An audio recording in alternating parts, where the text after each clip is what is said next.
Morning with Farah. Welcome back ATV morning with Farah में खुश आमदीद। और कुछ बातें हेल्थ के हवाले से मेरे साथ आज डॉक्टर बिलाल रिजवान मौजूद हैं, जो कि वेल नोन फिजियोथेरेपिस्ट हैं। और छोटी छोटी ऐसी तकलीफ़ें जो कि हमें परेशान कर रही होती हैं, वो हम दूसरों को छोटी लग रही होती हैं, होती नहीं है हमारे लिए। जो दर्द हमें हो रहा हो, हमें वही दर्द दुनिया का सबसे बड़ा दर्द लगता है। सो आज हम बात कर रहे हैं कमर के दर्द की, बैक पेन की, उसकी वजूहात और उसको कैसे हमें डील करना है। अस्सलाम वालेकुम। वालेकुम सलाम। कैसे हैं आप? अल्लाह का शुक्र है, अल्हम्दुलिल्लाह। आप तो बिल्कुल सही पोस्चर में बैठे हुए हैं, जैसे बैठना चाहिए, लेकिन हम नहीं बैठते, अक्सर मेरी तरह बैठे होते ऐसे ही हैं। तो ये भी कमर दर्द में कंट्रीब्यूट बिल्कुल करता है। बिल्कुल। तो फिर कैसे बैठे हैं? नहीं, हम शो भी कर रहे हैं करेक्ट तो हम पोस्चर ऐसे। होना चाहिए, बैक स्ट्रेट होनी चाहिए, और एटलीस्ट यू कैन आपका जो नेचुरल पोस्चर है उसको हेल्प करें, ताकि नॉर्मली हम लाउंज पोजीशन में ऐसे होके ना इस तरह कंफर्टेबल समझते हैं बैठना। जब आपने बैठना है तो आपका back should be touching the back of the chair. ठीक है। और फिर आप आराम से पीछे होके ऐसे बैठ जाएं and you will be fine. और टांगों की पोजीशन से भी फर्क पड़ता है? टांगों की पोजीशन से इवन मसल्स पे ही फर्क पड़ता है, ब्लड प्रेशर पे ही फर्क पड़ता है। अच्छा। जो कोशिश करेंगे जो ब्लड प्रेशर के मरीज हैं वो क्रॉस करके ना बैठा करें लेग्स को। ठीक है, ऐसे सीधे टांगों के साथ स्ट्रेट बैठें। लेग रखें। और मींस यानी ये सिर्फ मैनर्स में नहीं है कि Right. आपने ऐसे बैठना है तमीज़ या तहजीब के दायरे में, वैसे आपकी सेहत के लिए भी अच्छा सेहत के लिए भी अच्छा है। अच्छा, बैक पेन की क्या वजूहात होती हैं और ये क्यों ज़्यादा होता है? Back pain basically the most common pain है, specially at the working environment. जो आपका जितनी भी इंजरीज रिपोर्ट होती है ना वर्क प्लेस पे, उसमें सबसे ज़्यादा रेशियो बैक पेन की है। क्यों? इसकी वजह बेसिकली जो मसल्स हैं हमारे, इसकी फर्स्ट ऑफ ऑल जो बैक पेन स्टार्ट होता है ना, वो मसल्स से होता है। हमारे मसल्स जो हैं वो एक ख़ास, जब हम गलत पोस्चर से अपने आप की बॉडी को ऊपर लिफ्ट करते हैं, ज़मीन से कोई चीज़ उठानी है या वेट उठाना है या किसी इवन बच्चे को ही घर में उठाना है, वो बार बार बिल्कुल बिलो आप नीज जाके किसी चीज़ को उठाते हैं, तो वो एक अच्छा पोस्चर नहीं है योर बैक मसल्स। जब बैक के मसल्स आपकी पूरी बॉडी को ऐसे करके उठाते हैं तो they don't have that much strength. ठीक है। मींस वो एक दफ़ा, 2 दफ़ा, 5 दफ़ा, 10 दफ़ा आपके एंड्योरेंस पे डिपेंड करता है कि या वो जवानी के टाइम में गुजर जाएगा, एक टाइम के बाद जब आप एजिंग प्रोसेस में आ जब वो आप जाएंगे मसल तो को फटीग कर देते हैं और उसको ओवर स्ट्रेस करते हैं तो वो स्पैज़म में चला जाता है, वो अकड़ जाता है। तो एक मसला सबसे पहला तो बैक पेन का मसल्स है। दूसरा बोन्स है, आर्थराइटिस है, कोई और ऐसी वजह है जिसकी वजह से उसमें प्रॉब्लम आई है, जिसकी वजह से बैक पेन हुआ है। फिर तीसरा मसला मैकेनिकल है, जैसा कोई चोट लग गई, सीढ़ियों से गिर गए, बाइक राइडर्स हैं, डिलीवरी गाइज हैं, दे आर मीन्स कमर पे उन्होंने इतना बड़ा बैग और वो पिज़्ज़ाज और वो चीज़ें ला दी हुई हैं, and they are in awkward position. उनकी बैक आप वो देखें, वो बच्चे बिल्कुल 15 साल से लेके 25 साल के दरमियान उनकी एज होती है। दे डोंट रियलाइज़ कि वो कितना अपना इवेंचुअली उनको ये प्रॉब्लम फेस करनी पड़ सकती है। उसमें एक थ्रस्ट जो आता है आपकी स्पाइन के ऊपर, हमारे जो स्पाइन है उसमें मोहरे हैं, मोहरों के दरमियान एक डिस्क होती है। डिस्क बाहर से हार्ड होती है, अंदर से जेली लाइक होती है। जब उस पर इस तरह वो शॉक एब्जॉर्बर का काम कर रही है, लेकिन बहुत ज़्यादा हमारी रोड्स की कंडीशंस भी इतनी अच्छी नहीं है, वो गली मोहल्लों में भी जाते हैं, सारा दिन बाइक चलाते हैं। ये सिर्फ बाइक के लिए तो नहीं, खवातीन को ये मसला हो जाता है। मतलब जो लोग बाइक नहीं इस्तेमाल कर रहे तो उनको भी ये प्रॉब्लम हो उनको ये प्रॉब्लम हो जाती है। ये वही बात है कि ये तो यंग एज में हम बच्चों के लिए वो कर रहे हैं ना, या जो बहुत ज़्यादा इस तरह की स्पोर्ट्स करते हैं। ठीक। Even strenuous sports can cause back pain. आजकल बच्चों में बहुत ज़्यादा जिम का रवाज है, एक हवा चली हुई है कि बस जिम ही जाना है ना, जिम से ज़्यादा वहाँ पे ओवर स्ट्रेनुअस एक्टिविटीज़ नहीं करें प्लीज़। ठीक है।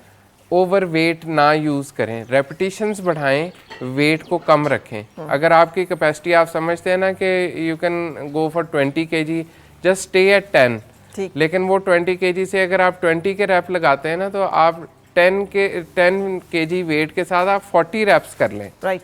वो रैप्स डबल कर लें, लेकिन रेजिस्टेंस ज़्यादा ना बढ़ाएं। ठीक है। और उसकी वजह से भी फिर बैक एक्स और वो चीज़ें स्टार्ट होती हैं।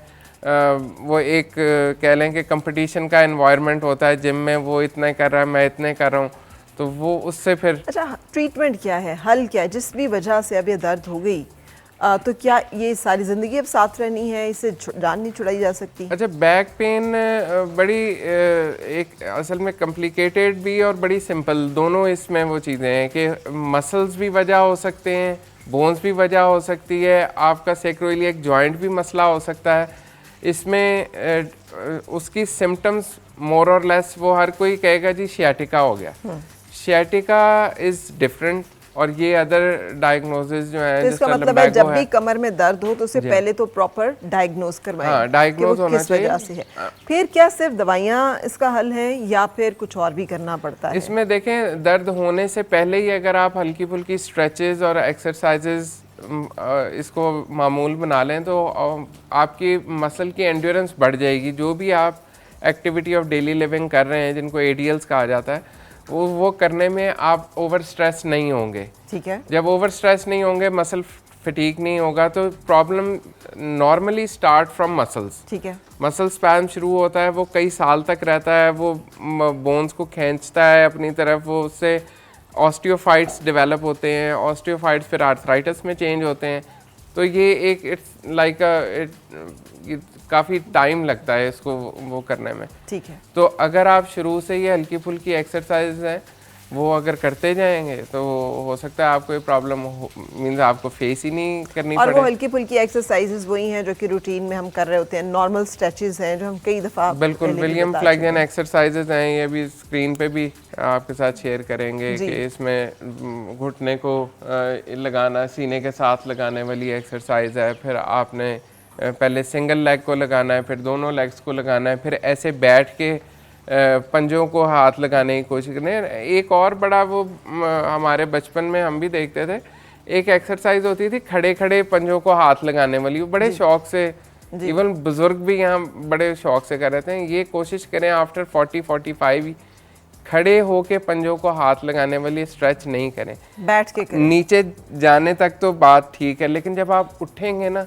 वो पूरा मसल्स ऐसे करके जो है ना, वो आपकी बैक को और अपर बॉडी को उठा रहा है, उनमें इतनी उस वक्त एनर्जी नहीं है, so वो इंजरी कॉज कर सकता है जो फायदे के बजाय नुकसान देगा। सो हमने 3 एक्सरसाइजेज, लेकिन विलियम फ्लेक्जन एक्सरसाइजेज जो हैं वो मजीद दिखाइए ताकि हम फिर उसको डिस्कस कर सकें कि वो एक्सरसाइजेज मजीद और कौन कौन सी हैं। इसमें फिर स्ट्रेंथनिंग एक्सरसाइज में मैकेंजी सेट है, जिसमें कैट एंड कैमल है।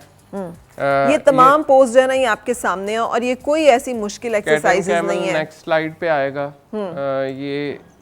ये कोबरा पोज है।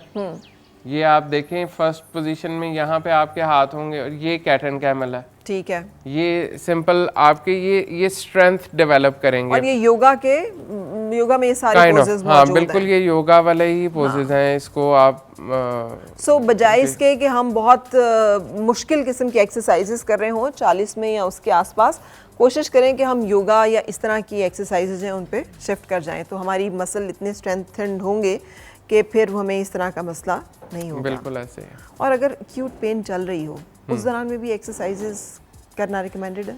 अगर वो एक्सरसाइज करने में आपको पेन नहीं हो रहा तो देन यू कैन कंटिन्यू, लेकिन कभी भी किसी भी एक्सरसाइज के करने में अगर पेन हो रहा है आपको, तो वो कोशिश करनी चाहिए कि वो अवॉइड की जाए। बिल्कुल सही। या फिर अगर वो इनएविटेबल हो, जैसा फ्रोजन शोल्डर हो जाता है या कोई है यानी कि नागुज़ीर हो कि एक्सरसाइज वो करनी है, तो उसको उस लिमिट तक किया जाए जहाँ तक पेशेंट टॉलरेट कर सके। बिल्कुल ठीक। अपनी टॉलरेंस से ज़्यादा जो है ना, बाज़ औक़ात अपने आप को कर रहे होते हैं, नहीं कोई नहीं दर्द हो रहा है, बस वो नो पेन नो गेन वाला फार्मूला, वो sometimes you are causing injury to your body.